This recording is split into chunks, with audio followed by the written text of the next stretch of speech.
এই সংক্ষিপ্ত সময়ের মধ্যে একজন পবিত্র মানুষকে নিয়ে কথা বলবো ইনশাআল্লাহ তাআলা। সমসাময়িক প্রেক্ষাপটে বিশেষ করে শেষ 100 বছরে যখন থেকে অটোম্যান এম্পায়ারদের ডিফিট করা হয়েছে 1921 সালের পর থেকে এই ট্রেন্ডটা খুব বেড়ে গেছে। নবী করিম সাল্লাল্লাহু আলাইহি ওয়াসাল্লামের পবিত্র চরিত্র নিয়ে এখন যে যার মতো করে ব্যাখ্যা করার প্রয়াস পেয়েছে আর কি। যদিও এটা আবু লাহাবের সুন্নাহ, আবু জাহেলের সুন্নাহ, এটা উতবা বিনতে আমের আরেকজন ছিল, উতবা বিনতে আবু মুঈত, আরেকজন ছিল সাল্লাম বিন আবু হুকাইক, আরেক ব্যক্তি ছিল আশনাক বিন শরীফ, এরকম কিছু একটা তার নাম। এই সব মানুষরা ছিল আইয়ামে জাহিলিয়াতের মধ্যে।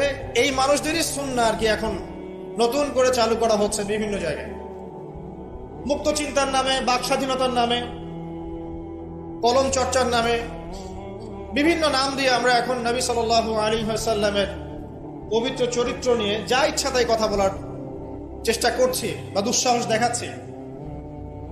তাব্বাত ইয়াদা আবি লাহাবি ওয়া তাব কি জন্য নাজিল হয়েছিল?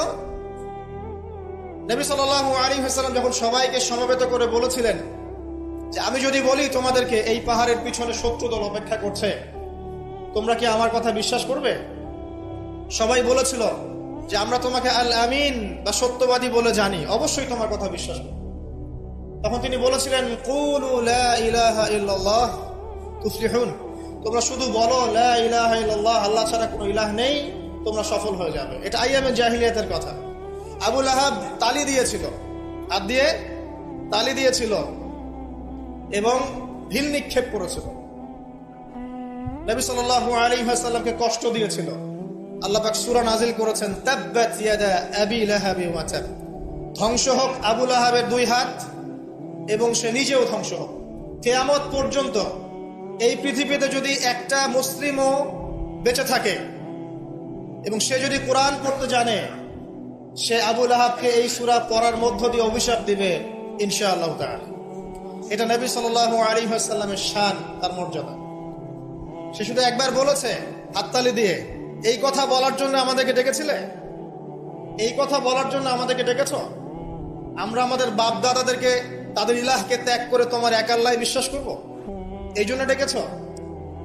ঢিল নিক্ষেপ করেছিল, গালি দিয়েছিল।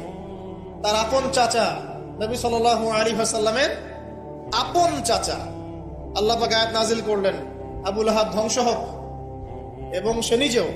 মা আগনা আনহু মালুহু ওয়া মা কাসাব, তার এই সম্পদ এবং সে যা অর্জন করেছে পৃথিবীতে, এগুলো কোনোই কাজে আসবে না।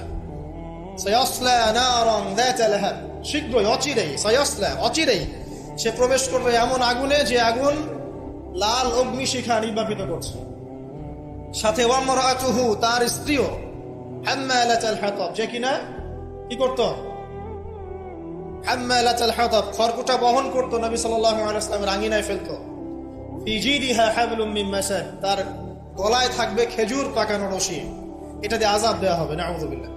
কিয়ামত পর্যন্ত যত মানুষ বেঁচে থাকবে মুসলিম, যারা কোরআন পড়বে, ছোট হোক বড় হোক, ধনী গরিব, সাদা কালো, যে কোনো জায়গার, যে কোনো জাতির, যে কোনো বর্ণের, যে কোনো রঙের, আবু লাহাবকে সে কিয়ামত পর্যন্ত গালি দিতে থাকবে। এটা আল্লাহ পাকের বিচার। আর পরকালে তো তার জন্য যন্ত্রণাদায়ক শাস্তি অপেক্ষা করছে। আরেকজন ব্যক্তি ছিল যার নাম উতাইবা, এ আবু লাহাবেরই ছেলে।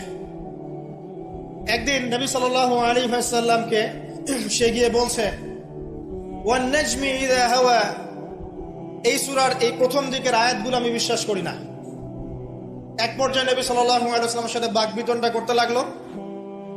আমাদের নবীজি তো তর্ক করতেন না, স্বল্পভাষী, মিষ্টিভাষী, নরম মানুষ ছিলেন, তর্ক করতেন না, নিজে কাউকে কখনো একটা থাপ্পড়ও দেননি, এমন মানুষ ছিলেন। তো সেই মানুষটাকে সে মুখে থুতু নিক্ষেপ করেছিল, তবে এই থুতুটা তার মুখ পর্যন্ত পৌঁছে নাই, আল্লাহ পাক পৌঁছাতে দেননি। আরো কষ্ট দেওয়ার জন্য তার জামা টানা হ্যাচড়া করছিল। আর নাহিকুল মাখতুম বইয়ের মধ্যেই আছে, পড়ে দেখবেন। আল্লামা সফিউর রহমান মোবারকপুরি রাহিমাহুল্লাহ রচিত আর রাহিকুল মাখতুম, যেটা 1187টা বা 85টা বইয়ের মধ্যে ফার্স্ট প্রাইজ পেয়েছে, প্রথম স্থান অধিকার করেছে এই বই। এখানেই লেখা আছে তো নবী সাল্লাল্লাহু আলাইহি ওয়াসাল্লাম কষ্ট পেয়েছিলেন। কষ্টে তখন তিনি বলেছেন আল্লাহর কাছে, ওই মুহূর্তে বলেছেন, আল্লাহ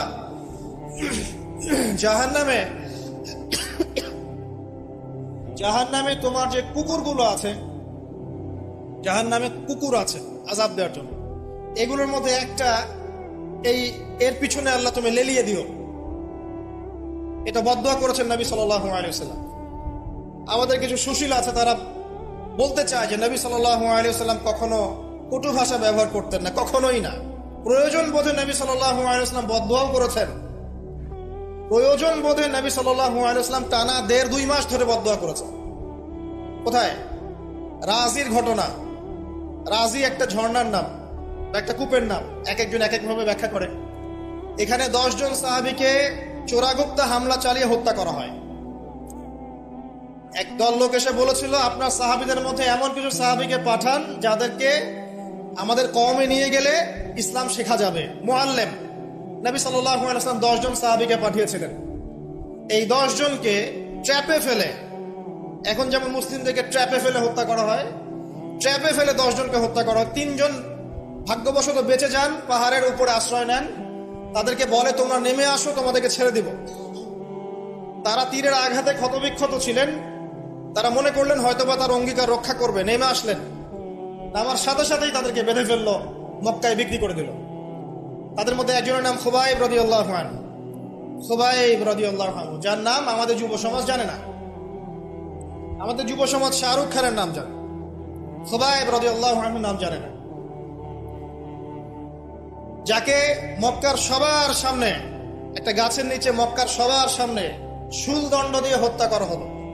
শুলদণ্ড মানে পিছনের রাস্তা দিয়ে কিছু একটা লোহার দণ্ড প্রবেশ করিয়ে মাথা দিয়ে বের করে দেওয়া। এই দণ্ড দিয়ে তাকে হত্যা করা হয়েছে। হত্যা করার আগে তাকে বলা হয়েছে, তুমি কি চাও? সে বলেছে, আমি 2 রাকাত নামাজ পড়তে চাই। এবং নামাজটাকে সংক্ষিপ্ত করেছে। সংক্ষিপ্ত করে সে হাত তুলে আল্লাহর কাছে দোয়া করেছিল, আল্লাহ উপস্থিত যারা আছে এদের একটাকেও তুমি ছেড়ো না।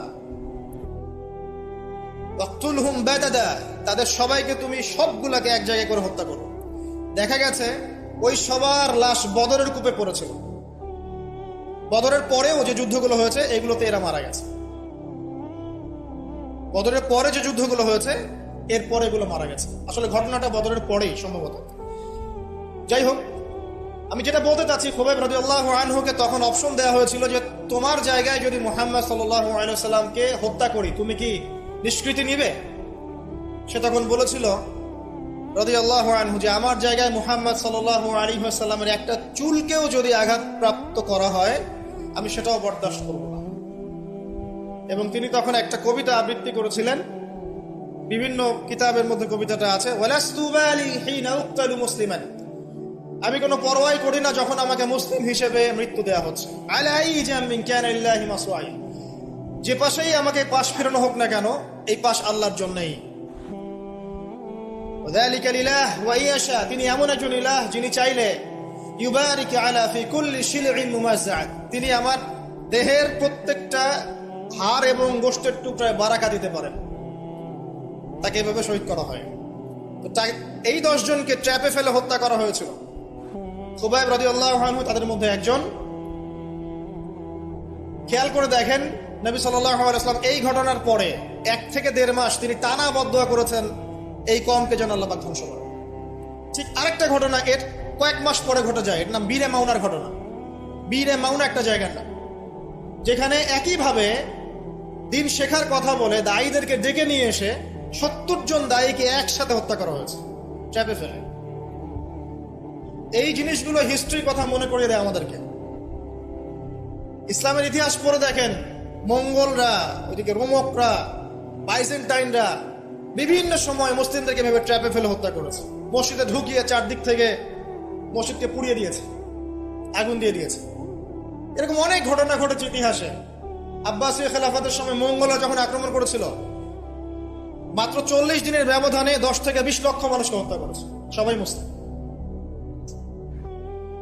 একটা কথা মনে পড়ে যায় ঘটনাটা বলতে গেলেই, ওই সময় আব্বাসীয় খেলাফতের যে মানে আমির ছিলেন বা খলিফা ছিলেন, তারা মোটামুটি দুনিয়া পূজারী হয়ে গিয়েছিলেন আর কি। দুনিয়ার যে মোহ তাদের মধ্যে ঢুকে গিয়েছে, ধন সম্পদ জমা করে করে এক একজন স্তূপ করেছিল আর কি। তো মঙ্গল যে কমান্ডার ছিল, যে হত্যা করেছে, সে আব্বাসীয় খলিফাকে তখন হেসড়ে নিয়ে এসে বলছে, কি চাও? সে বলছে, আমি পিপাসার্ত, পানি চাই। ওকে কারাগারে নিয়ে গিয়ে ওর মুখটা দুজন মিলে খুলে, দুজন দুদিক থেকে ধরে সোনার কয়েন ঢালা হয়েছে গলার মধ্যে। বলছে, খাও, এগুলো এগুলো পান কর। ওই মঙ্গল কমান্ডার, যে মঙ্গল, ওই যে হালাকু খায়ের নাম শুনেছেন, চেঙ্গিস খা হালাক, ওদের বংশধর, সে বলছিল যে এই যে ধন সম্পদ গুলো তোমরা জমা করেছিলে, মুসলিমদেরকে বলছে, মুসলিম খলিফাকে, এই ধন সম্পদ গুলো তোমরা যে জমা করেছিলে, এইগুলো যদি নিজেরা জমা না করে তোমাদের জনগণের কল্যাণে ব্যয় করতে, তারা আজকে তোমার পক্ষে যুদ্ধ করতো। এখন এগুলো খাও, পানি নাই। মঙ্গল কমান্ডারের কাছে শিক্ষণীয় বিষয় আছে না? যেটা বলছিলাম, নবী সাল্লাল্লাহু আলাইহি ওয়াসাল্লাম ক্ষেত্র বিশেষে বদদুয়া করেছেন। এই ব্যক্তির সম্পর্কে বদদুয়া করেছিলেন যে, আল্লাহ আমাকে কষ্ট দিয়েছে, আমার মুখে থুতু নিক্ষেপ করতে চেয়েছে, আমার পোশাক ছিঁড়ে ফেলেছে, আল্লাহ তুমি তোমার জাহান্নামের কুকুরের মধ্যে একটা কুকুরকে দিয়ে খাইয়ে দিও। এই ব্যক্তি সিরিয়ায় গিয়েছিল ব্যবসা করতে, হঠাৎ করে রাত্রেবেলা দেখে চারপাশে বাঘ। আর এগুলো কোনো গাল গল্প নয়, হঠাৎ করে বাঘ চারপাশে। সে বলছে, আমি মারা যাব। তার সঙ্গী সাথীরা বলছে যে, আমরা তো এখানে আছি, কোনো সমস্যা নেই, আমরা তো কিছু দেখতে পারছি না। সে বলছে, না, আমি যা দেখতে পারছি তোমরা দেখতে পারছো না। রাতের অন্ধকারে ঠিকই একটা বাঘ এসে তার গলা গর্দান ছিঁড়ে নিয়ে চলে গেছে। ওই যে বদদুয়া নবী সাল্লাল্লাহু আলাইহি ওয়াসাল্লামের, এই যে ফল। আরেকদিন নবী সাল্লাল্লাহু আলাইহি ওয়াসাল্লাম নামাজ পড়ছেন কাবার হাতিমে, সেজদা দিয়েছেন। উকবা বিন আবি মুঈত, একজন কাফের, ওই যে উটের, বড় উটের ঘটনা জানেন না, উটের নাড়ি ভুড়ি নিয়ে এসে তার গর্দানে গলায় চাপিয়ে দিল, আর পা দিয়ে নবী সাল্লাল্লাহু আলাইহি ওয়াসাল্লামের গালটাকে ঠেসা দিয়েছিল, যাতে প্রায় তার চোখ বের হয়ে আসতেছে এমন একটা অবস্থা। যদি কাউকে এভাবে চাপ দেওয়া হয় খুব জোরে, চোখটা লাল হয়ে যাবে না? এইভাবে স্পষ্ট লেখা আছে সিরাতের গ্রন্থগুলো। নবী সাল্লাল্লাহু আলাইহি ওয়াসাল্লামকে এই অবস্থা থেকে উদ্ধার করলেন তার মেয়ে ফাতিমা রাদিয়াল্লাহু আনহা। আল্লাহর নবী প্রচন্ড কষ্ট পেলেন এই দিন, প্রচন্ড কষ্ট, এবং হাত তুলে তিনি একটা একটা করে নাম উল্লেখ করতে থাকলেন। আল্লাহ, আবু জাহেল ইবনে হিশাম, উকবা বিন আবি মুঈত, উতবা, শাইবা, রাবিয়া, নাম উল্লেখ করতে থাকলেন। আল্লাহ, এদেরকে তুমি ছেড়ো না, এদেরকে দেখে নিও। নবীজি একবার যখন আল্লাহর সামনে বলবেন কিয়ামতের মাঠে, আল্লাহ আমার উম্মত, আল্লাহ আমার উম্মত, আল্লাহ পাক এক দোয়াতেই নবী সাল্লাল্লাহু আলাইহি ওয়াসাল্লামকে বলবেন, তোমার উম্মতের মধ্যে যার অন্তরে সরিষা পরিমাণ ঈমান আছে ওকে বের করে নিয়ে আসো। সেই মানুষ যদি বদদুয়া করে নাম ধরে, তাদের কি অবস্থা হবে এবার চিন্তা করেন। সেই মানুষের শান, তার মর্যাদা, তার চরিত্র নিয়ে কেউ যদি কথা বলে, কটূক্তি করে, তার অবস্থা পরকালে কি হবে চিন্তা করেন। দুনিয়াতে হয়তো কিছু হবে না, হয়তো পার পেয়ে যাবে। এই দুনিয়াটা চূড়ান্ত ফলাফলের জায়গা নয়। আর মুসলিমরা এখন দুর্বল, তাদের আল্লাহর কাছে দোয়া করা ছাড়া এখন কোনো অপশনও নাই। দোয়ার অনেক অনেক ক্ষমতা আছে। নবী সাল্লাল্লাহু আলাইহি ওয়াসাল্লাম দোয়া করলেন, এই 10 জন ব্যক্তির লাশ বদরের প্রান্তরে পাওয়া গেছে। আবু জেহেল দেখবেন বদরের নিহত হয়েছে, উতবা, শাইবা, সবগুলা বদরের কূপে। এবং কূপে যখন তাদেরকে ফেলা হয়েছে, নবী সাল্লাল্লাহু আলাইহি ওয়াসাল্লাম কূপের পাশ দিয়ে যাওয়ার সময় বলছিলেন, তোমরা কি তোমাদের জাযা পেয়ে গেছো? তখন সাহাবীরা বলছে, ইয়া রাসূলুল্লাহ, তারা তো মাইয়িত, তারা তো শুনতে পাচ্ছে না, আপনি কার সাথে কথা বলছেন? নবীজি বললেন, অবশ্যই তারা আমার কথা শুনছে। আরেকজন ব্যক্তি ছিল যে নবী সাল্লাল্লাহু আলাইহি ওয়াসাল্লামকে নিয়ে এই কবিতা, গল্প, নৃত্য, মেয়েদেরকে নাচাতো, এসব তৈরি করতো, মক্কায় ছড়াতো। তার নাম আশনাক বিন শরীক, একটু বৃদ্ধ লোক ছিল, বুদ্ধিজীবী টাইপের আর কি, খুব পণ্ডিত। তো এই কাজ করতে থাকতো। নবী করিম সাল্লাল্লাহু আলাইহি ওয়াসাল্লাম বদদুয়া করেছিলেন, প্লেগ, বসন্ত, গায়ে পচন ধরার মধ্য দিয়ে লোকের মৃত্যু হয়েছে। আরো আছে, বলতে গেলে অনেক সময় চলে যাবে, আপনাদের খুতবার সময় খুব শর্ট। আমি অন্য টপিকে যেতে যাচ্ছি। আর আমি বলতে যাচ্ছি, এই আইয়ামে জাহেলিয়াত থেকে এটা চলে আসছে। নবী করিম সাল্লাল্লাহু আলাইহি ওয়াসাল্লামকে জীবিত অবস্থায় এই 23 বছরে মোট 16 বার হত্যা করার চেষ্টা করা হয়েছে। কতবার? এবং তাকে এই 23 বছরের নববী জীবনে প্রায় 15টা গালি খেতে হয়েছে। সাহের, জাদুকর, কাযযাব, মহামিথ্যাবাদী, ফারিকুল জামাত বিভক্তকারী, ঐক্য বিনষ্টকারী, অনেক কথা শুনতে হয়েছে, 15টার মতো। কাবা ঘরে যখন তিনি তাওয়াফ করছেন মক্কা বিজয়ের পর, তখনও তাকে চোরাগুপ্ত হামলা চালিয়ে হত্যা করার চেষ্টা করা হয়েছে। তিনি বসে আছেন, তার সামনে তরবারি নিয়ে গেছে, আল্লাহ ওহীর মাধ্যমে জানিয়ে দিয়েছেন, তিনি বলেছেন তরবারি কি জন্য এনেছো? আমাকে হত্যা করার জন্য। সাথে সাথে সে মুসলিম হয়েছে। ইহুদিরা ডেকেছে, এই যে বনু নাজির গোত্র, যাদের ঘটনা সূরা হাশরের মধ্যে বর্ণিত আছে। সূরা হাশরের পিছনে দেখবেন বনু নাজিরের ঘটনা আছে। বনু নাজির এরা ডেকেছেন নবী সাল্লাল্লাহু আলাইহি ওয়াসাল্লামকে, চুক্তি নিয়ে আমরা কথা বলবো, আমরা শান্তি নিয়ে কথা বলবো, এই জন্য ডেকেছে। নবী করিম সাল্লাল্লাহু আলাইহি ওয়াসাল্লাম আবু বকর ওমর রাদিয়াল্লাহু আনহুকে নিয়ে গিয়েছেন, দেয়ালের পাশে বসেছেন, উপর থেকে পাথর ফেলে হত্যা করার চেষ্টা করা হচ্ছে। আল্লাহ পাক জানিয়ে দিয়েছেন, তিনি সেখান থেকে চলে গেছেন। প্রায় 16 বার, আমার ছোট্ট গবেষণা, সিরাতের বইগুলো পড়ে দেখেন, প্রায় 16 বার তাকে হত্যা করার চেষ্টা করা হয়েছে।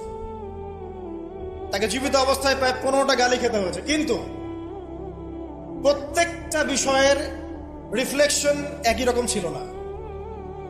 মাক্কি জীবনে নবী সাল্লাল্লাহু আলাইহি ওয়াসাল্লাম প্রচন্ড সবর এবং ধৈর্যের পরিচয় দিয়েছেন, দোয়া করেছেন, বদদোয়া করেছেন, হেদায়েতের দোয়া করেছেন।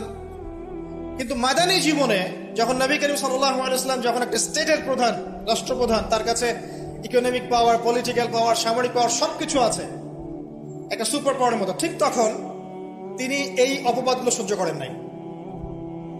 একজন ব্যক্তির নাম কাব বিন আশরাফ, নবী করিম সাল্লাল্লাহু আলাইহি ওয়াসাল্লাম সাহাবীদেরকে বলেছেন, ওকে মেরে চলে আসো। সাহাবীগণ এই মিশনটা বাস্তবায়ন করেছে। পরে আরেকজন ছিলেন সাল্লাম বিল হুকাইক, আর এক ইহুদি নেতা। নবীজি একদিন বলেন, আমাকে কষ্ট দিয়েছে, কে আছো আমার মনে শান্তি দিতে পারো? 3 জন সাহাবী চলে গেলেন। খায়বারের দুর্গের মধ্যে ঢুকেই তার কেসাস করা হয়েছে। সবসময় রিফ্লেকশন একই রকম ছিল না। মক্কা বিজয়ের পরে, মক্কা বিজয়ের দিন তিনি সবাইকে ক্ষমা করে দিয়েছেন আমভাবে, শুধু কয়েক শ্রেণীর মানুষ বাদ দিয়ে। যার মধ্যে এক শ্রেণী হচ্ছে যারা নবী করিম সাল্লাল্লাহু আলাইহি ওয়াসাল্লামকে সারা জীবন বিভিন্নভাবে কথা, গান, লেখা, নর্তকী বিভিন্নভাবে তাকে কষ্ট দিত। ইবনু খাতাল নামে একজন ব্যক্তি ছিল, সে কাবা ঘরের গেলাফ ধরে ঝুলেছিল। ওই অবস্থায় আলী রাদিয়াল্লাহু আনহু তাকে হত্যা করেছে। আমি আপনাদেরকে বলছি না যে এটা সলিউশন, আমি এটা বলছি না আপনাদেরকে। আমি আপনাদেরকে বলতে চাচ্ছি, জীবিত অবস্থাতেই নবী সাল্লাল্লাহু আলাইহি ওয়াসাল্লামকে প্রায় 15টা গালি খেতে হয়েছে, তাকে 16 বার হত্যা করার চেষ্টা করা হয়েছে। কিন্তু সবসময় তার রিফ্লেকশন একই রকম ছিল না, প্রতিক্রিয়া একই রকম ছিল। যখন মাক্কি যুগ, মুসলিমদের অবস্থা দুর্বল, মুসলিমদের হাতে কোনো রকম ক্ষমতা নেই, আলাদা রাষ্ট্র নেই, কোনো ইকোনমিক বেস নাই, আমরা সেখানে অনেকটাই দুর্বল, বেশ দুর্বল। বরং সেখান থেকে হিজরত করে চলে যেতে হয়েছে মদিনায়, তাই নয় কি? সেক্ষেত্রে ওই জায়গায় নবী করিম সাল্লাল্লাহু আলাইহি ওয়াসাল্লাম কোনো রকম সামরিক এগ্রেশন নেন নাই, কোনো রকম সামরিক বা আঘাতের বদলে আঘাত, এই টাইপের কোনো কনক্লুশনে তিনি যাননি। সবর করেছেন, বদদোয়া করেছেন।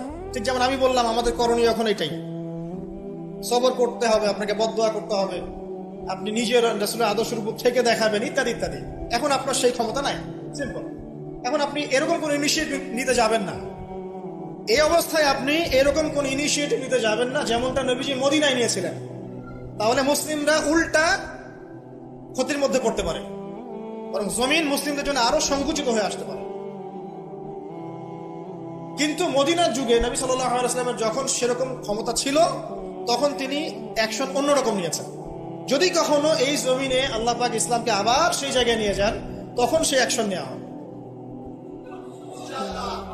চোরের যে হাত কাটে, চুরি করলে হাত কেটে দেওয়া হয়, এটা কি আপনি এই ধরনের কোন সিচুয়েশনে বাস্তবায়ন করতে পারবেন? পারবেন না, সিম্পল, বিকজ এটা ইসলামিক স্টেট নয়। যদি কোনো জায়গায় আল্লাহ পাক, পৃথিবীর কোনো জায়গায় ভবিষ্যতে কোথাও এরকম কোন স্টেট কায়েম করেন, আল্লাহ চাইলে করতে পারেন, আল্লাহ চাইলে পারেন। যেটা এখন মোটামুটি বলতে গেলে সারা বিশ্বে কোথাও নাই। যেখানে যেখানে আছে একটু আইওয়াশ, এটা আইওয়াশ, আমার কাছে এটা আইওয়াশ। কারণ চোরের হাত কেটে যদি আমি ইহুদিদের সাথে বন্ধুত্ব করি, তাহলে এটা কতটুকু ইসলামিক রাষ্ট্র হলো সেটা আল্লাহ ভালো জানে। কথা বুঝতে পারছেন? চোরের হাত কাটলাম ঠিকই, কিন্তু আমি এদিকে আমার ইকোনমিক সেকশনে, সামরিক সেকশনে সব ইহুদি খ্রিস্টানদের সাথে আমি বন্ধুত্ব করে রেখেছি, এটা কতটুকু ইসলামিক স্টেট আল্লাহ ভালো জানে। যাই হোক, ওদেরকে নিয়ে মাথা ব্যথা নাই। বিষয়টা হচ্ছে, যদি কখনো আল্লাহ পাক এমন কোনো জায়গা দেন মুসলিমদেরকে ভবিষ্যতে, তখন চোরের হাত ঠিকই কাটা হবে, তখন ব্যভিচারের শাস্তি ঠিকই দেওয়া হবে, জেনার জন্য বেত্রাঘাত করা হবে, ইত্যাদি ইত্যাদি। কিন্তু সেটা তো আপনি এখন করতে পারবেন না।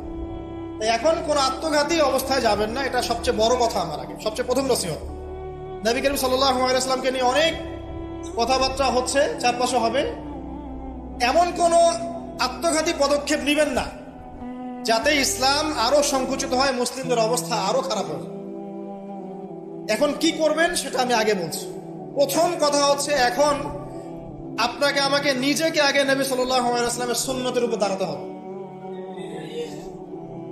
আমি প্রতিদিন ক্লিন শেভ করি, আর নবী সাল্লাল্লাহু আলাইহি ওয়াসাল্লামকে কেউ কটূক্তি করেছে, তাকে নিয়ে আমার মাথা ব্যথার শেষ নাই। আগে নিজের গালে দাড়ি নিয়ে আসো তুমি। আমি 5 ওয়াক্ত সালাতই আদায় করি না, ইসলামকে নিয়ে কেউ যদি ব্যঙ্গ করে, আমি এমন শোডাউন শুরু করি যাতে মনে হয় আমি একমাত্র পাক্কা মুসলিম, আর কেউ মুসলিমই না। আগে নামাজ পড়েন 5 ওয়াক্ত, নবীর সুন্নাহগুলো নিজের উপর আগে ইমপ্লিমেন্ট করেন, নিজের উপর আগে বাস্তবায়ন করেন। সবার আগে এটা কাজ আমাদের। দ্বিতীয় কাজ কি? নিজের পরিবারের মধ্যে ইসলামের নবী সাল্লাল্লাহু আলাইহি ওয়াসাল্লামের যে সুন্নাহগুলো আছে সেটা বাস্তবায়ন করা। এটা এখানে তো কেউ আপনাকে চাপ প্রয়োগ করছে না। আপনি চাইলে আপনার পরিবারটাকে ইসলামিক পরিবার হিসেবে গড়ে তুলতে পারেন। এটা আপনার প্রথম দায়িত্ব, প্রথম দিকের কাজ। নবীর সুন্নাহর উপর থেকে মানুষকেও সুন্নাহর দিকে ডাকা, এটা কাজ। নবীর আদর্শে নিজে আগে এস্টাবলিশ হয়ে দেখানো যে এটাই নবীর সুন্নাহ। আজকে আমাদেরকে দেখলে অনেক সময় মানুষ বাজে মন্তব্য করে, মুসলিমরা যে মাপে কম দিচ্ছে, মুসলিমরা মজুদ করছে, মুসলিমরা সুদ খাচ্ছে, মুসলিমরা ঘুষ নিচ্ছে, মুসলিমরা দুর্নীতি করছে, মুসলিমদের দিকে আঙ্গুল তুলছে সবাই। এই জিনিসগুলো কি নবীর আদর্শ? আমরা তো নিজেরাই নবী করিম সাল্লাল্লাহু আলাইহি ওয়াসাল্লামের আদর্শের উপর অ্যাপ্রোপ্রিয়েটলি থাকতে পারছি না। তাহলে আমরা কি সত্যিকার অর্থেই আদর্শ উম্মাহ হতে পেরেছি? আমাদের প্রথম কাজ আগে এইটা, আগে নিজের উপর এটা ইমপ্লিমেন্ট করা।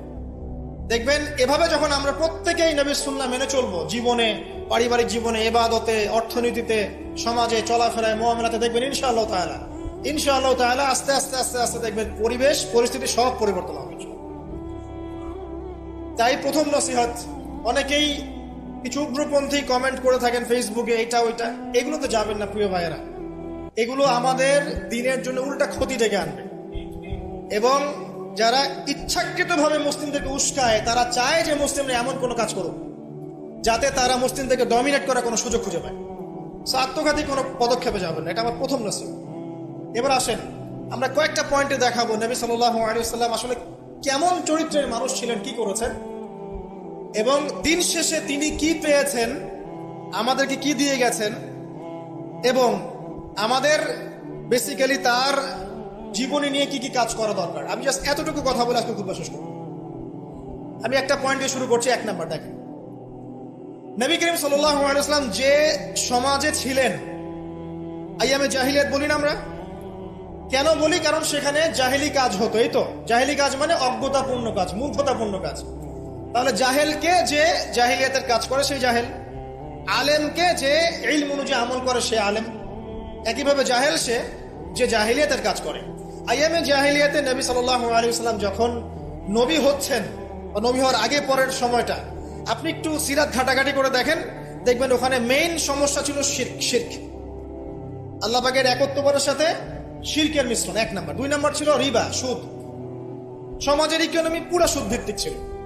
3 নাম্বার দেখবেন মাদক, খামার, খালি মাদকের ছড়াছড়ি। 4 নাম্বার দেখবেন এই যে নারী জাতির ফিতনা, নারীর অবমাননা, নারীকে মোটেই মূল্যায়ন করা হতো না। তবে এতটুকু বলে নেই, ওই যুগেও নারীদের পোশাকটা শালীন ছিল এই যুগের চাইতে। ওই যুগেও নারীদের পোশাকটা শালীন ছিল এই যুগের চাইতে, কিন্তু ওদেরকে অধিকার দেওয়া হতো না, বৈবাহিক অর্থনৈতিক অধিকার দেওয়া হতো না। জেনা ছিল বেশি, ব্যভিচার ছিল বেশি, জুয়া এগুলো বেশি ছিল, এবং গোত্রীয় হানাহানি, দ্বন্দ্ব সংঘাত বেশি ছিল। এখন আপনি একটু ঠান্ডা মাথা চিন্তা করেন যে এই প্রত্যেকটা প্রবলেমস এখনকার বিশ্বে নাই, ওই জাহিলি যুগের চেয়ে বেশি আছে না কম আছে? এখন তাহলে কোন যুগটাকে আমরা আইয়ামে জাহিলিয়াত বলবো? ওই যুগটাই কি শুধু আইয়ামে জাহিলিয়াত, নাকি আবার জাহিলিয়াত ফিরে এসেছে? প্রতিটা জায়গায় আপনি ঘেটে দেখেন শিরকের ছড়াছড়ি আছে, ইভেন মুসলিমদের মধ্যেও আছে, মুসলিমদের ভিতরেও শিরক আছে। প্রতিটা ডিপার্টমেন্ট ঘাটেন রিবা আর রিবা, সুদ ছাড়া আমরা চলতে পারি না। সুদ খাবো আর বলবো যে নবীকে গালি যারা দিয়েছে ওদেরকে হত্যা করো, এই কথা বলছেন, তাই না? নিজে আবার সুদখোর। তুমি নিজেই তো আল্লাহ এবং তার রাসূলের সাথে যুদ্ধ করছো। আল্লাহ পাক কি বলেছেন? যে ব্যক্তি সুদ ছাড়ছে না সে কার সাথে যুদ্ধ করছে? আল্লাহ এবং তার রাসূলের সাথে যুদ্ধ করছে। তাহলে কোন মুখ নিয়ে আমি কথা বলতে পারি যখন আমি নিজেই রিবা খাই? পরিবর্তনটা কোথায় দরকার ভাই? নিজেদের আগে না? আচ্ছা, এখন দেখেন সারা ওয়ার্ল্ড রিবা কেন্দ্র। আমি এটা নিয়ে এখন ব্যাখ্যা করতে যাচ্ছি না। এরপরে মাদক, আপনারাই ভালো জানেন যে প্রত্যেকটা যুব সমাজের এই যে সেক্টর, স্কুল লেভেলের বাচ্চারা পর্যন্ত এখন ভয়াবহ সব মাদক সেবন করছে। এগুলো নামও শুনিনি আমরা কখনো।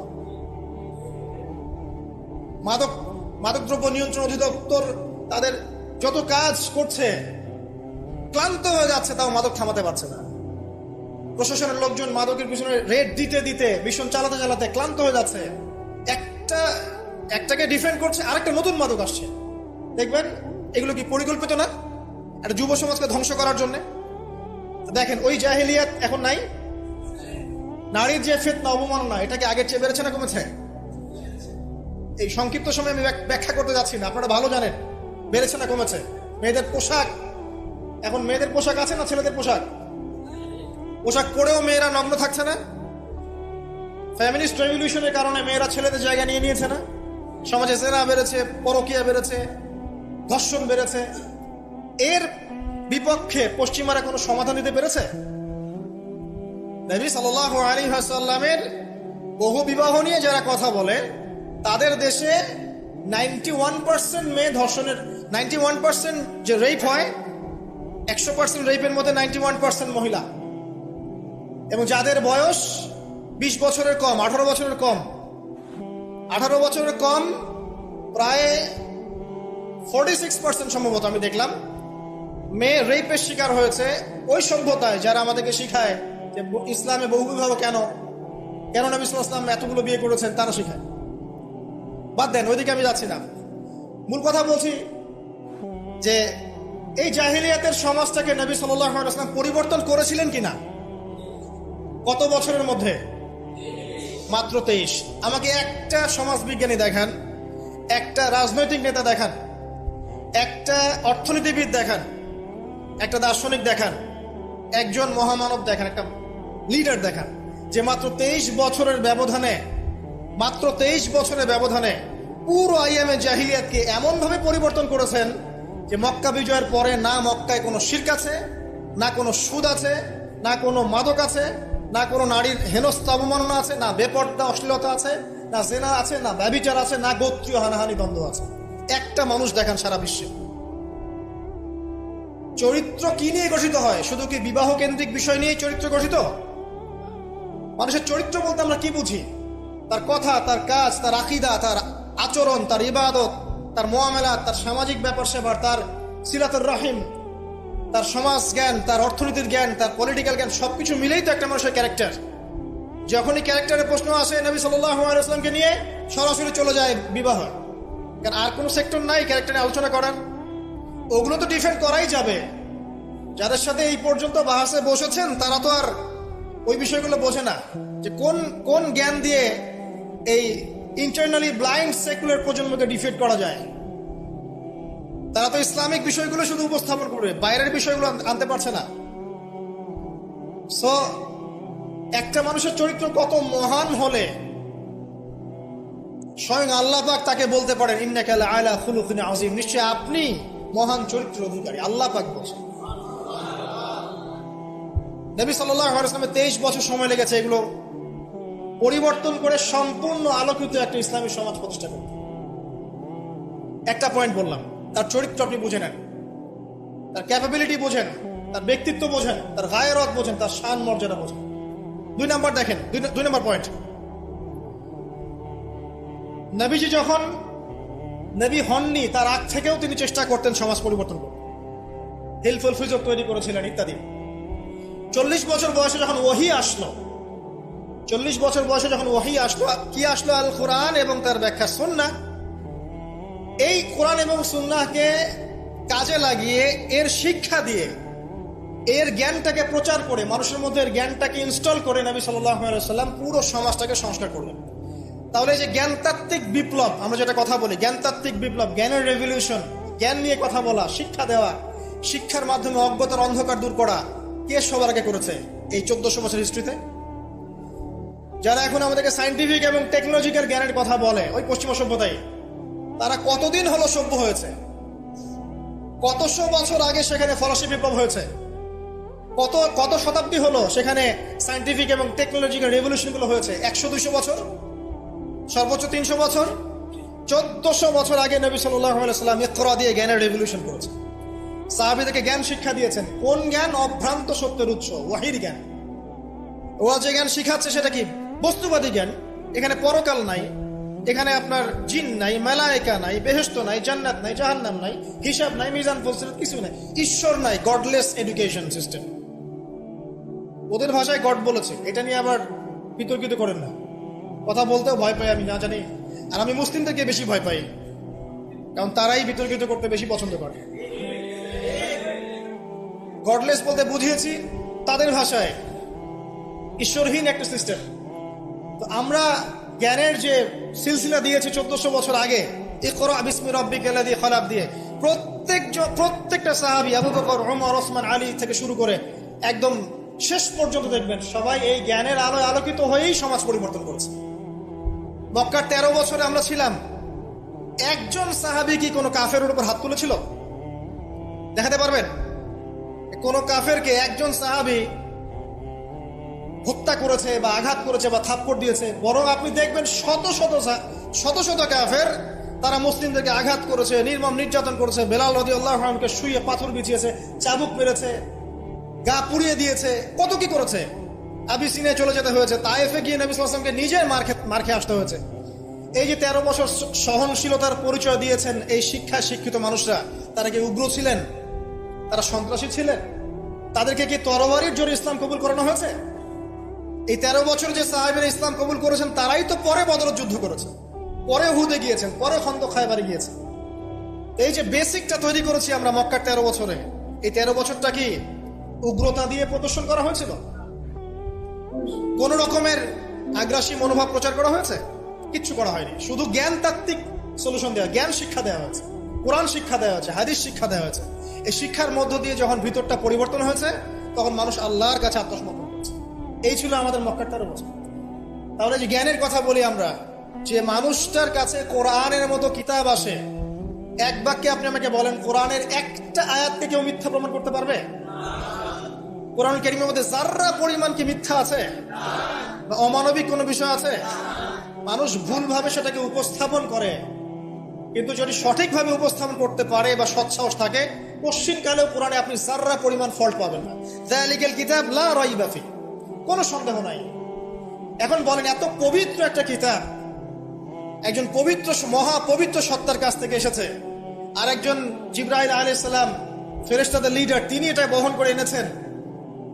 এখন যে মানুষটার উপরে এটা নাজিল করা হচ্ছে, তিনি কত পবিত্র চরিত্রের অধিকারী, এটা এখন আপনি চিন্তা করেন। যদি তার চরিত্রের মধ্যে যাররা পরিমাণ অপবিত্রতা থাকতো, তাহলে কোরআন কি তার উপর নাজিল হতো? বুঝতে পারছেন? মনে করেন আমাদের চরিত্রে কি অসংখ্য অপবিত্রতা আছে না? আমার উপরে কি আল্লাহর নূর, আল্লাহর এই যে কিতাব, ওহী, এগুলো অবতীর্ণ হওয়ার সুযোগ আছে কোনো? নাই। আল্লাহ পাক পবিত্র মানুষদেরকে বাছাই করেন। আল্লাহ রাব্বুল আলামিন সবচেয়ে পবিত্র মানুষকে বাছাই করেছিলেন মহাপবিত্র কিতাব দেওয়ার জন্য। এটাই তো যথেষ্ট তার চরিত্র ব্যাখ্যা করার জন্য। আর কি প্রয়োজন? যার কাছে কোরআন নাজিল হতে পারে, তার চরিত্র নিয়ে কথা বলার কোনো অবকাশই নাই। তিনি যে কাজই করেছেন, যখন যে কথাই বলেছেন, যে ইনিশিয়েটিভ নিয়েছেন, প্রত্যেকটাই আল্লাহর হুকুমেই নিয়েছেন, এর হুকুমের বাইরে কিছু করেন।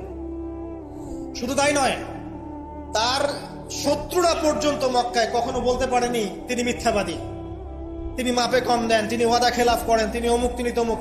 তার শত্রুরা পর্যন্ত এটা বলতে পারেনি। বরং তার শত্রুরা বলেছিল এভাবে যে তোমাকে আমরা অবিশ্বাস করি না, বরং তুমি যে কোরআনের কথা বলছো এটাকে আমরা অস্বীকার করছি। এটা 2 নম্বর পয়েন্ট। জ্ঞানের রেভলিউশন আমরা দিয়েছি, নবী সাল্লাল্লাহু আলাইহি ওয়াসাল্লাম দিয়েছে। আর এই জ্ঞান না থাকলে আপনি তো শূন্য। আমরা ঠিকই তো আছি জ্ঞানের উপরে। আর একটা বিষয় সবার কান খুলে শুনে রাখা উচিত, পবিত্র কোরআন এবং সহিহ সুন্নাহ বা নবী সাল্লাল্লাহু আলাইহি ওয়াসাল্লামের সুন্নাহর মধ্যে এমন কোনো বিষয় নাই যেটা ব্যাখ্যা করা হয়নি। এটা মানতে যদি আপনার আপত্তি থাকে, আমরা আপনার সাথে লড়াই করব না, আমরা আপনার সাথে ঝগড়া করব না, বিবাদ করব না, আপনাকে আঘাত করব না। আপনাকে বিনয়ের সাথে বলবো, আপনি আরো 10 বার স্টাডি করেন, আপনি আরো 10 বার স্টাডি করেন, কোরআন এবং সুন্নাহকে আরো 10 বার স্টাডি করেন। আপনি খুঁজে পাবেন ইনশাআল্লাহ কোরআন এবং সুন্নাহর মধ্যে কোনো রকমের ভুল ত্রুটি, মানবতা বিরোধী কিচ্ছু নেই। আল্লাহ পাক আমাদের সবাইকে বোঝার তৌফিক দান করুন। এগুলো রাখেন তো ভাই, এই বুদ্ধি দিচ্ছে, আপনি রাখেন, এটা রাখেন।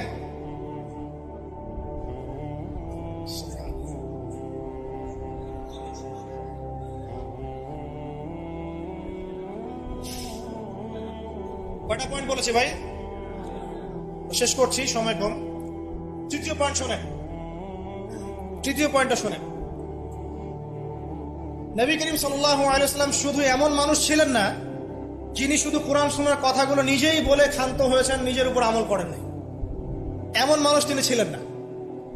প্রত্যেকটা আয়াত এবং হাদিস যখন এসেছে তার কাছে, তিনি নিজে আগে সেটার উপর আমল করে দেখিয়েছেন। দেখেন, একজন মানুষ দিন প্রচার করছেন, একজন মানুষ যিনি পরিবার চালানোর জন্য রুজি রোজগারের চেষ্টা করছেন, একজন মানুষ তিনি পিতার দায়িত্ব পালন করছেন, একজন মানুষ তিনি স্বামীর দায়িত্ব পালন করছেন। নবী সাল্লাল্লাহু আলাইহি ওয়াসাল্লামের স্ত্রীরা কি তার প্রতি অসন্তুষ্ট ছিল? একজন মানুষ যিনি আবার যখন মদিনায় গেছেন তখন সেখানকার সামরিক বিষয় ডিল করছেন, পররাষ্ট্রনীতি অ্যাপ্লাই করছেন, রাজা বাদশাদের কাছে ইসলামের দাওয়াত দিচ্ছেন, যখন প্রয়োজন হচ্ছে তখন বদরের মাঠে তিনি অস্ত্র ধরছেন। একজন মানুষ এতগুলো কাজ করছেন, এই ভার্সেটাইল ক্যারেক্টার পাওয়া যাবে একটা মানুষ দেখান মহাবিশ্বে, একটা মানুষকে দেখান যার কাছে এই চরিত্রের সবগুলো দিক আছে, যিনি একজন আদর্শ পিতা, আদর্শ নেতা, আদর্শ অর্থনীতিবিদ, আদর্শ ফিলোসফার, আদর্শ পলিটিশিয়ান, আদর্শ লিডার, কমান্ডার। একটা মানুষ দেখান যার মধ্যে সব গুণাবলীর সংমিশ্রণ আছে। তারপরেও কি ব্যাখ্যা করতে হবে যে এই মানুষের চরিত্র আল্লাহ পাক কর্তৃক সার্টিফাইড, এই মানুষ আল্লাহর কর্তৃক মনোনীত একজন বান্দা? আর তো কিছু প্রয়োজন নাই। আবার নিজের উপর আমল দেখেন, এত কিছুর পরেও নিজে রাত জেগে তাহাজ্জুদ করছেন, পা ফুলিয়ে ফেলছেন, সবচেয়ে বেশি জিকির করছেন, সবচেয়ে বেশি তেলাওয়াত করছেন, সবচেয়ে বেশি রোজা রাখছেন, সবচেয়ে বেশি নামাজ পড়ছেন। শুধু কথা বলেই ক্ষান্ত থাকছেন না, নিজেও আমল করছেন এবং সবচেয়ে সেরাটা করছেন। এমন একজন মানুষকে খুঁজে দেখান যে শুধু বড় বড় কথা নিজে বলেই না, বরং আমল করেও দেখায়। বহু অর্থনীতিবিদ আছে দেখবেন অনেক বড় বড় কথা বলবে, নিজেই সুদখোর। বহু দেখবেন পলিটিশিয়ান আছে বড় বড় কথা বলবে, নিজে করাপ্টেড, দুর্নীতিবাজ। বহু দেখবেন সোশ্যাল নেতা আছে অনেক বড় বড় সামাজিক রেভলিউশনের কথা বলে। আপনি দেখবেন এই নবী সাল্লাল্লাহু আলাইহি ওয়াসাল্লামের এই সোনালী সমাজকে সে মূল্যায়ন করছে। বহু দেখবেন ফিলোসফার আছে, দার্শনিক, আমরা এটাতে পড়েছি যে দর্শনের বড় বড় বিষয় নিয়ে কথা বলছে, জ্ঞান, আত্মা, ঈশ্বর, মহান সত্তা, পরম সত্তা, জ্ঞানের ডেফিনেশন, বস্তুবাদ, অভিজ্ঞতাবাদ, কত কথা বলছে। দেখবেন শেষে গিয়ে একটা কনক্লুশনও আসতে পারে নাই আজ পর্যন্ত। জ্ঞান আসলে কি এটার ব্যাখ্যাতে আসতে পারে নাই, একটা কনক্লুশন আসতে পারে নাই। আমরা যখন বলছি জ্ঞান মানে ওয়াহি, আল্লাহর ওয়াহি হচ্ছে চূড়ান্ত জ্ঞান, সিম্পল, শেষ, ফুল স্টপ। আল্লাহর ওয়াহি হচ্ছে চূড়ান্ত জ্ঞানের উৎস, আল্লাহর ওয়াহি হচ্ছে চূড়ান্ত জ্ঞানের উৎস, ফুল স্টপ। এটা আমাদের কমপ্লিমেন্ট, আমাদের আকীদা, মানহাজ। আর তাদেরকে দেখবেন জ্ঞান মানে বুদ্ধি, জ্ঞান মানে অভিজ্ঞতা, জ্ঞান মানে সমন্বয় ইত্যাদি বলতে বলতে মুখের ফেনা উঠে যাচ্ছে, কোনো কনক্লুশন আসতে পারছে না কেউ। নবী সাল্লাল্লাহু আলাইহি ওয়াসাল্লাম এমন একজন মানুষ ছিলেন যিনি সবকিছু শুধু আলোচনা করেই, ব্যাখ্যা করেই আর মানুষকে দাওয়াত দিয়ে ক্ষান্ত ছিলেন না, বরং তিনি কাজ করে দেখিয়েছেন। অ্যাজ এ ফিলোসফার তিনি সফল, অ্যাজ এ পলিটিশিয়ান সফল, অ্যাজ এ সামরিক লিডার তিনি সফল, একজন কূটনীতিবিদ তিনি সফল, সমাজবিজ্ঞানী তিনি সফল, অ্যাজ এ ফাদার তিনি সফল, অ্যাজ এ হাজব্যান্ড তিনি সফল। কি চাচ্ছেন? একজন মানুষের মধ্যে এত কোয়ালিটি থাকার পরেও তার চরিত্র নিয়ে কথা বলছেন। ওই যে বিয়ে, আয়েশা রাদিয়াল্লাহু আনহাকে কেন বিয়ে করলেন এত কম বয়সে? আপনি কি জানেন রবীন্দ্রনাথ ঠাকুরের বাবা কত বছর বয়সে বিয়ে করেছেন? আপনি কি জানেন রবীন্দ্রনাথ ঠাকুর নিজে কত বছর বয়সে বিয়ে করেছেন? এবং যাকে বিয়ে করেছেন তার বয়স কত ছিল? সে তো আপনাদের ট্যাগর। তিনি বিয়ে করেছেন 17 বছর বয়সে বা 18 বছর বয়সে, এবং তার স্ত্রীর বয়স ছিল 11 বছর। ওই এটা নিয়ে তো কোনো কথা বলেন না কখনো। সুবহানাল্লাহ, এটা বলতে গেলেও সময় চলে যাবে। তাওরাত, ইহুদিরা কথা বলে এখন এগুলো নিয়ে। তালমুদ, ওদের একটা কিতাব আছে তালমুদ, ওখানে এমনও লেখা আছে যে 9 বছরের নিচে মেয়েকে বিয়ে করাটা পুণ্যের কাজ। নেন, ইহুদি ওল্ড টেস্টামেন্টেও আছে এটা।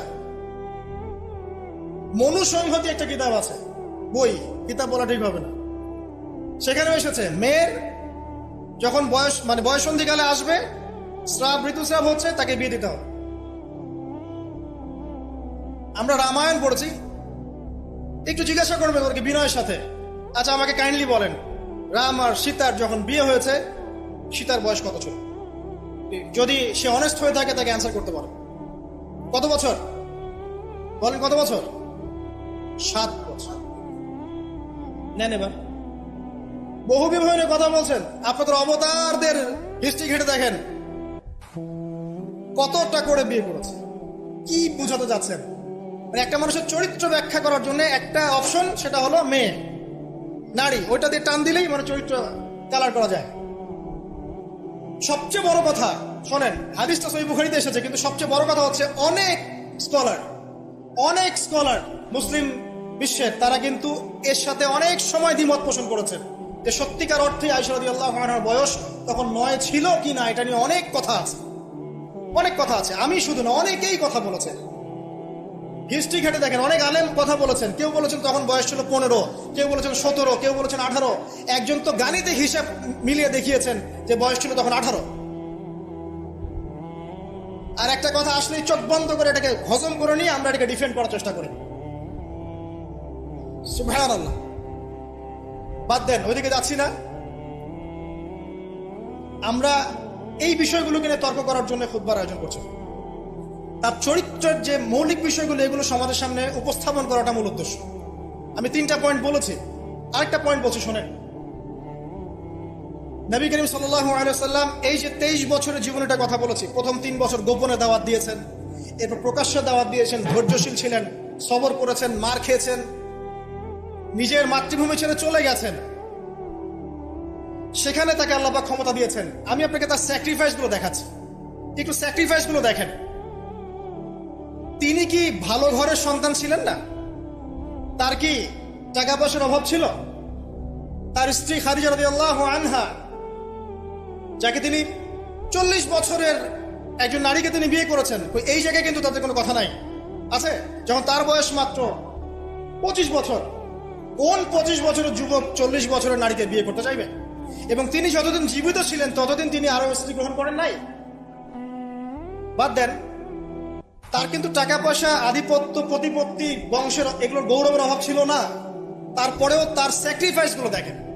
তিনি মার খাচ্ছেন, তার দাঁত শহীদ হচ্ছে, তার রক্ত ঝরছে, তায়েফে তার রক্ত দিয়ে জুতা আটকে গেছে, তাকে গালি খেতে হচ্ছে, তাকে হত্যা চেষ্টা সহ্য করতে হচ্ছে, আত্মীয় স্বজন তাকে ছেড়ে চলে যাচ্ছে, তাকে অর্থনৈতিক বয়কট করা হচ্ছে, গাছের ছাল পাতা খেয়ে শিয়ারে আবু তালেবে 3 বছর তিনি সময় কাটাচ্ছেন, নিজের মাতৃভূমি ছেড়ে চলে যেতে হচ্ছে, কষ্ট, যুদ্ধ করতে হচ্ছে, না খেয়ে থাকতে হচ্ছে, খন্দকের যুদ্ধে নিজের এই পেটের মধ্যে পাথর বেঁধে থাকতে হচ্ছে, পরপর 3 দিন তার ঘরে চুলা জ্বলছে না, তার ঘরে খাবার নাই, এই খেজুরের রস খেয়ে তিনি জীবনযাপন করছেন, তার স্ত্রীদের ঘরেও খাবার নাই।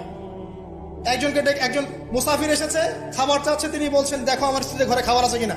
প্রত্যেকটা স্ত্রীর ঘর সার্চ করে একটা খাবার পাওয়া গেল। স্যাক্রিফাইস করছেন, ঘুম নাই, বিনিদ্র রজনী যাপন করছেন। এই যে শারীরিক কষ্ট, মানসিক কষ্ট, অর্থনৈতিক কষ্ট, দেশ ত্যাগ করা, এই যে কঠিন সবর সংগ্রাম, মুজাহাদা, তার স্বার্থটাকে আমাকে বল, তার কি স্বার্থ?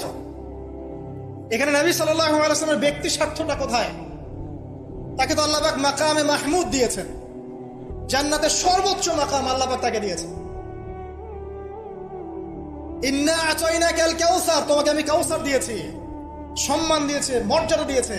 আলাম ইয়াজিদকা ইয়াতীমান ফাআওয়া ওয়া ওয়াজাদাকা দাল্লান ফাহাদা ওয়া ওয়াজাদাকা আইলান ফাগনা।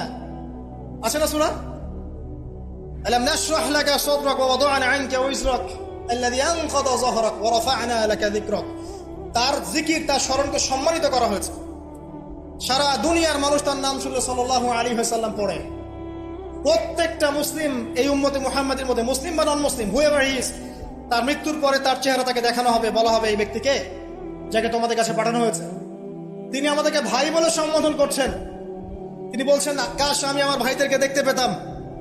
সাহাবীরা বলছেন, আমরা কি আপনার ভাই নই? তিনি বলছেন, না, তোমাদের পরে যারা আসবে আমাকে না দেখেই বিশ্বাস করবে এরা আমার ভাই। সব নবীকে দোয়া কবুলের এখতিয়ার দিয়ে দেওয়া হয়েছে। সব নবী দোয়া দুনিয়ায় করে ফেলেছেন। আমাদের নবীজি এত কষ্ট করার পরেও দুনিয়াতে দোয়া করেন নাই। তিনি পরকালে দোয়াটা জমা রেখেছেন। সেটা শাফাআত, আমাদের সবার জন্য শাফাআত করবেন তিনি। ইনশাআল্লাহ এই শাফাআতে সমস্ত কবিরা গুনাহগার ব্যক্তি জান্নাতে যাবে। আমাকে বলেন, সব নবী যখন ইয়া নাফসি করবে, স্বয়ং নবীরা পর্যন্ত, এই নবীর মধ্যে আদম আছেন, নূহ আছেন, মূসা ঈসার মতো নবী আছেন আলাইহিস সালাম, ইব্রাহিম আলাইহিস সালামও আছেন, আবুল আম্বিয়া ওয়াল মুরসালিন। তখন তিনি বলবেন, ইয়া উম্মতি ইয়া উম্মতি। এখন আমাকে বলেন তার স্বার্থ কোথায়? তিনি যে এত হিউজ একটা স্ট্রাগল করলেন সারাটা জীবন ধরে। আমি আপনাকে তার স্ট্রাগলের সর্বশেষ নমুনাটা বলছি। একদম মৃত্যু সজ্জায় যখন তার মৌতের যন্ত্রণা উঠেছে, তিনি বলছেন মৃত্যুর যন্ত্রণা প্রচন্ড, তিনি এই কথা বলছেন আর চেহারাটা মুছছেন পানি দিয়ে। তখন ফাতিমা রাদিয়াল্লাহু আনহা এসে বলছেন, আমার বাবার কষ্ট, আমার বাবার কষ্ট। আর ফাতিমা রাদিয়াল্লাহু আনহাকে তিনি কানে কানে একটা কথা বললেন। ফাতিমা রাদিয়াল্লাহু আনহা হাসতে শুরু করলেন। তখন আয়েশা রাদিয়াল্লাহু আনহা পরে জিজ্ঞাসা করেছিলেন যে, কি বলেছে তোমাকে তোমার বাবা? তিনি বলেছিলেন যে, আমাকে আমার বাবা বলেছে যে এই যন্ত্রণা তার ইন্তেকাল হবে। তখন আমি কাঁদতে শুরু করলাম। তারপরে আমাকে তিনি বললেন, আমার পরিবারের মধ্যে তুমি সবার আগে আমার সাথে দেখা করবে জান্নাতে। তখন আমি হাসতে শুরু করলাম। এই জায়গায় একটা ঘটনা ছিল, সেটা হলো যখন তিনি প্রচন্ড কষ্ট করছেন মৃত্যুর যন্ত্রণায়, ফাতিমা রাদিয়াল্লাহু আনহা তিনি বলছেন, আমার বাবার কষ্ট। নবী সাল্লাল্লাহু আলাইহি ওয়াসাল্লাম বলছেন, শোনো ফাতিমা, লিসেন, এই স্টেটমেন্টটা খুব ভালো করে শোনেন এবং মন থেকে উপলব্ধি করার চেষ্টা করেন। তিনি বলেছেন, হে ফাতিমা, আজকের পর থেকে তোমার বাবার কোনো কষ্ট থাকবে না। আমার কথা বুঝতে পারছেন না? আজকের পর থেকে তোমার বাবার কোনো কষ্ট থাকবে না, মানে আজকে তিনি জান্নাতুল ফিরদাউসে চলে যাবেন। এই যে 23 বছর তিনি ছিলেন নবী হিসেবে, প্রতিটা দিন রাত তাকে দিনের জন্য কষ্ট করতে হয়েছে। শারীরিক কষ্ট, মানসিক কষ্ট, খাদ্যের কষ্ট, বাসস্থান। আচ্ছা, আমরা তো অনেক কথা বলি অনেক নেতাদেরকে নিয়ে, অনেক দার্শনিক, বিজ্ঞানী, সমাজ বিজ্ঞানী, ফিলোসফার, বুদ্ধিজীবী ইত্যাদি। আমাদের যা আছে আমরা একটু মিলাই। নবী সাল্লাল্লাহু আলাইহি ওয়াসাল্লামের কি ছিল? এই মহান নেতা যিনি সারা জীবন কষ্ট করলেন, শেষে ফাতিমা রাদিয়াল্লাহু আনহাকে বলছেন, আজকের পর কোনো কষ্ট থাকবে না, আজকেই শেষ, সব কষ্ট আজকেই শেষ হয়ে যাবে। এই ব্যক্তির কি বাড়ি ছিল ডুপ্লেক্স? এই ব্যক্তির কতটুকু জমি ছিল? এই ব্যক্তি কতটুকু খাবার খেয়েছে প্রত্যেক দিন? এই ব্যক্তির কয়টা আলিশান জামা ছিল আমার মতো, আপনার মতো? এই ব্যক্তির কত ব্যাংক ব্যালেন্স ছিল? এই ব্যক্তির কি ছিল দুনিয়াতে? দুনিয়ার জীবন চলার জন্য তার ঘরে কি ছিল? আসলে আমাদের প্রত্যেকের ঘরে যা আছে, নবী সাল্লাল্লাহু আলাইহি ওয়াসাল্লামের চেয়ে বেশি সম্পত্তি আছে। এই হিউজ স্ট্রাগল তিনি করলেন কার জন্য, মানে কাদের জন্য? তিনি পেলেনটা কি? এক কথায় উত্তর হচ্ছে, এই কষ্ট তিনি করেছেন উম্মতে মুহাম্মাদির জন্য। আফসোস, দুর্ভাগ্য যে আজকে উম্মতে মুহাম্মাদির মধ্যে এক শ্রেণীর মানুষ তার চরিত্র নিয়ে কথা বলে, দুঃসাহস করে, লজ্জায় তাদের মাথা হেড হয়ে যায় না। লজ্জা থাকতে হয় মানুষের মধ্যে। তো ধরেন কেউ একজন আপনার প্রতি ইহসান করেছে, অনেক উপকার করেছে আপনার, আপনি যদি তাকে নিয়ে ভালো মন্দ কথা বলা শুরু করেন, বুঝতে হবে আপনার নির্লজ্জ প্রকৃতির মানুষ, আপনি লজ্জাই নেই আপনার। আপনি একজন মানুষের কাছে ইহসান গুজার, সে আমার জন্য কত পরিশ্রম করেছে, আপনার তো তার পা ধুয়ে দেওয়া উচিত। সাহাবা ইকরাম রাদিয়াল্লাহু আনহুম এই কাজটাই করতেন এবং তারা আল্লাহ এবং তার রাসূলকে আপন মনে করতেন। কোনোদিন তার কাছে গিয়ে কোনো হাত যে পেতেছে কখনো ফিরে আসে নাই খালি হাতে। কোনোদিন কেউ দান চেয়েছে তিনি ফিরিয়ে দেননি। একদিন নামাজে দাঁড়িয়েছেন, ইকামত হওয়ার পরে আবার বাসা চলে গিয়েছে। সাহাবীরা অবাক, কি ব্যাপার? একটু পর ফিরে আসলেন, বললেন আমার কাছে কিছু দিনার ছিল, এগুলো সদাকা করে দিয়ে তারপরে নামাজে দাঁড়ালেন। সবসময় সত্য বলেছেন, সত্যের উপর ঠেকেছেন, এতিমদের খোঁজ নিয়েছেন, বিধবাদের পাশে ছিলেন, উম্মাকে ঐক্যবদ্ধ করেছেন, মানুষের মাঝে ভেদাভেদ দূর করেছেন, এক ওয়ান উম্মাহ ন্যাশন গঠন করেছেন, সুদ দূর করেছেন, মাদক দূর করেছেন, শিরক দূর করেছেন, আল্লাহ ভোলা মানুষকে আল্লাহকে চিনিয়েছেন, পরকালকে চিনিয়েছেন, মানুষকে জান্নাতের পথ দেখিয়েছেন। কি করেন নাই? আপনি আমাকে একটা সেক্টর দেখান যেটা মানুষ করার বাকি থাকে, যেটা তিনি করেন নাই, একটা সেক্টর দেখান। তারপরে মহান মানুষের সম্পর্কে আমরা বাজে ধারণা লালন করছি, আজে বাজে কথা বলছি। দেখুন, এখন মুসলিমদের হয়তো কিছু করার নাই, বদদোয়া তারা করবে, এবং এই বদদোয়ায় নিঃসন্দেহে ইফেক্টেড হবে তারা যারা নবী সাল্লাল্লাহু আলাইহি ওয়াসাল্লামের সাথে শত্রুতা করছে, কোনো সন্দেহ নাই। কিন্তু এমন একটা সময় আসবে, দেখবেন আজকে থেকে 100, 200, 500 বছর, কত বছর আমরা জানি না, যে এই পৃথিবীর বুকে নবী সাল্লাল্লাহু আলাইহি ওয়াসাল্লামকে নিয়ে একটা বাজে মন্তব্য করার মানুষ অবশিষ্ট থাকবে না ইনশাআল্লাহ। এটা আসবেই। কবে? ননসেন্স প্রশ্ন, আমি জানি না, কিন্তু আল্লাহ এবং তার রাসূল কোরআন হাদিসে বলেছেন আসবেই। ওটা না আসা পর্যন্ত কিয়ামত হবে না ইনশাআল্লাহ। আমি আর খুতবা লম্বা করছি না, আর অনেক কথা হয়তো বলতে পারতাম, আমাদের হাতে টাইম কম, শুধু এখানে একটা পয়েন্ট বলে শেষ করে দিব। প্রিয় ভাইয়েরা এবং বোনেরা যারা খুতবা শুনবেন, আমাদের নিজেদের কিছু কাজ আছে। আমি আমভাবে সমস্ত মুসলিমদেরকে অনুরোধ করব, ইনক্লুডিং মি, আমাকে অলসো। সর্বপ্রথম আমাদের কাজ হচ্ছে নবী সাল্লাল্লাহু আলাইহি ওয়াসাল্লামের সুন্নাহগুলোর উপর আমল করা। সবার আগে আমাদের কাজ হচ্ছে নবী সাল্লাল্লাহু আলাইহি ওয়াসাল্লামের পবিত্র জীবনী মুখস্থ করে ফেলা। এখন ওয়াদা করেন আল্লাহর কাছে যে আগামী 1 থেকে 2 মাসের মধ্যে আপনি যে যেখানে পড়াশোনা করছেন করেন, আমার কোনো আপত্তি নাই। নবী সাল্লাল্লাহু আলাইহি ওয়াসাল্লামের পবিত্র জীবনী অন্তত আর রাহিকুল মাখতুম বইটা মুখস্থ করে ফেলবেন। আপনি নিজে কতটুকু জানেন নবী সম্পর্কে, এটা বড় টেস্ট। আমাদের নিজেদেরকে আগে জানতে হবে নবী সম্পর্কে, আমরা জানি কতটুকু। আমি হয়তো অনেক একটু এগ্রেসিভলি কথাগুলো বললাম, কিন্তু এটা দুঃখের সাথে বলছি যে আমাদের যুব সমাজ নবী সাল্লাল্লাহু আলাইহি ওয়াসাল্লামকে চিনে না। তারা জানে না তার নাম কি, তার বংশ কি, তার শৈশব কেমন করে কেটেছে, তার স্ত্রী কতজন, তাদের নাম কি, তিনি মক্কায় কখন কি করেছেন, মদিনায় কি করেছেন, কখন হিজরত করেছেন, তার হাদিসগুলো কি কি। তার 100টা হাদিস তারা কখনো পড়ে দেখে নাই, 10টা হাদিস তারা আরবি সহ বলতে পারে না, তার উপর নাজিলকৃত আল কোরআন পড়ে দেখছে না, পড়া শিখছেও না। দেখেন, এরকম ধ্বজভঙ্গ উম্মাহ দিয়ে কখনো ইসলামের রেভলিউশন সম্ভব না। যত বড় বড় কথা বলেন না কেন, যতদিন যাবে জমিন আরো সংকীর্ণ হতে থাকে। যতক্ষণ পর্যন্ত না আমরা আমাদের অবস্থা পরিবর্তন করব, ততক্ষণ পর্যন্ত আমাদের অবস্থার উন্নতি আল্লাহ পাক দিবেন না। ইন্নাল্লাহা লা ইউগাইয়িরু বিকাওমিন হাত্তা ইউগাইয়িরু মা বিআনফুসিহিম। আল্লাহ পাক কোন কওমের অবস্থা ততক্ষণ পরিবর্তন করেন না যতক্ষণ তারা নিজেরা তাদের অবস্থা পরিবর্তনের চেষ্টা না করে। অতএব প্রথম কাজ আমাদেরকে আমাদের নবী সম্পর্কে জানতে হবে। আপনার প্রতিবাদের ভাষা হবে জ্ঞানের মধ্য দিয়ে। আমি নবী সাল্লাল্লাহু আলাইহি ওয়াসাল্লাম সম্পর্কে জানবো, তার হাদিসগুলো মুখস্থ করব, তার সুন্নাহ মাফিক চলবো, চলে দেখাবো, এটাই আমার প্রতিবাদ। কথা কি বুঝতে পারছেন? এটাই হবে আমার প্রতিবাদ, যে আমি নবী সম্পর্কে জানবো, তার সিরাত ছোটস্থ মুখস্থ করে ফেলবো, নবীজির জীবনী সম্পর্কে জানবো, তার সম্পর্কে যে বাজে কথাগুলো বলা হয় এগুলোর কাউন্টার জবাব দেওয়ার জ্ঞান আমার থাকবে। আমি তার হাদিসের উপর আমল করব, মানুষকে দাওয়া দিব, এটাই হবে আমার প্রতিবাদ। প্রতিবাদের অনেক ভাষা থাকে, শুধু উচ্চবাচ্য করলেই প্রতিবাদ হয় না। নিজেদেরকে আগে আমাদেরকে তার আদর্শের উপর এস্টাবলিশ হতে হবে, তখন গিয়ে ওই আয়াতের উপর আমল হবে। লাকাদ কানা লাকুম ফি রাসূলিল্লাহি উসওয়াতুল হাসানাহ। এবং এই উসওয়াতুল হাসানাহ আমরা জীবনের সব ক্ষেত্রে বাস্তবায়নের চেষ্টা করবো ইনশাআল্লাহ আযজা ওয়া জাল্লা। প্রিয় ভাইরা, রাসূলের সিরাত পড়ুন, সিরাত মুখস্থ করুন, নবী সাল্লাল্লাহু আলাইহি ওয়াসাল্লামের হাদিসগুলো মুখস্থ করুন, পড়ুন। কোরআন অবশ্যই পড়া শিখুন, কোরআনের দাওয়াত মানুষকে দিন। উগ্র পন্থায় যাবেন না, একই সাথে শৈথিল্যতাবাদীও হবেন না, মধ্যম পন্থায় থাকেন, ইসলামের দিকে মানুষকে ডাকতে থাকেন। রাতারাতি কোনো ফলাফল পাওয়া যায় না, আস্তে আস্তে আস্তে আস্তে দেখবেন ফলাফল আসবে। নিজেদের সন্তানদেরকে কোরআন শেখান, হাদিস শেখান, নবীর আদর্শ শেখান, মসজিদ মাদ্রাসাগুলো গড়ে তোলেন, আবাদ করেন, সিলেবাসের পরিবর্তন আনেন, আধুনিকতা নিয়ে আসেন। যে জ্ঞান অর্জন করলে তারা দুনিয়া আখিরাত দুটি অর্জন করতে পারবে, এই জ্ঞানে তাদেরকে শিক্ষিত করেন। এবং ইলমের সাথে, প্রজ্ঞার সাথে, নূর বসিরার সাথে, মাউইজাতুল হাসানা, এগুলো দিয়ে আপনি ইসলামের দুশমনদের মোকাবেলা করেন। আল্লাহ পাক আমাদের সবাইকে নবী সাল্লাল্লাহু আলাইহি ওয়াসাল্লামের আদর্শে আদর্শবান হওয়ার তৌফিক এনায়েত করুন, আমিন। চলে গেলেন খায়বারের দুর্গের মধ্যে ঢুকেই তার কেসাস করা হয়েছে। সবসময় রিফ্লেকশন একই রকম ছিল না। মক্কা বিজয়ের পরে, মক্কা বিজয়ের দিন তিনি সবাইকে ক্ষমা করে দিয়েছেন আমভাবে, শুধু কয়েক শ্রেণীর মানুষ বাদ দিয়ে। যার মধ্যে এক শ্রেণী হচ্ছে যারা নবী করিম সাল্লাল্লাহু আলাইহি ওয়াসাল্লামকে সারা জীবন বিভিন্নভাবে কথা, গান, লেখা, নর্তকী বিভিন্নভাবে তাকে কষ্ট দিত। ইবনু খাতাল নামে একজন ব্যক্তি ছিল, সে কাবা ঘরের গেলাফ ধরে ঝুলেছিল। ওই অবস্থায় আলী রাদিয়াল্লাহু আনহু তাকে হত্যা করেছে। আমি আপনাদেরকে বলছি না যে এটা সলিউশন, আমি এটা বলছি না আপনাদের।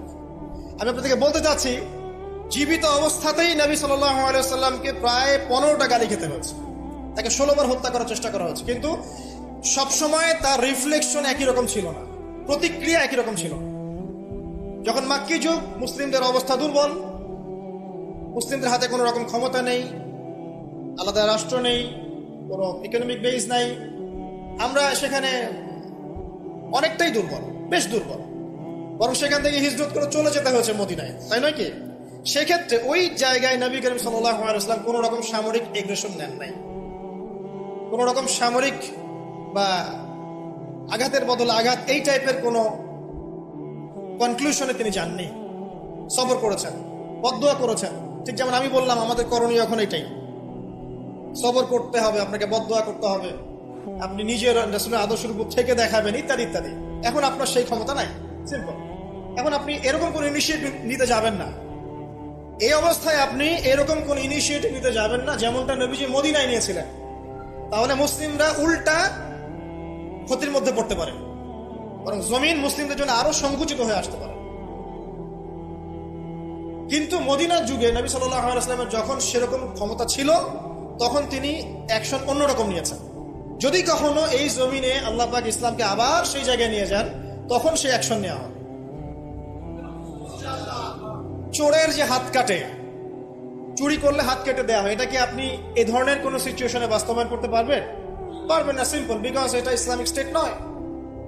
যদি কোনো জায়গায় আল্লাহ পাক পৃথিবীর কোনো জায়গায় ভবিষ্যতে কোথাও এরকম কোন স্টেট কায়েম করেন, আল্লাহ চাইলে করতে পারেন, আল্লাহ চাইলে পারেন, যেটা এখন মোটামুটি বলতে গেলে সারা বিশ্বে কোথাও নাই।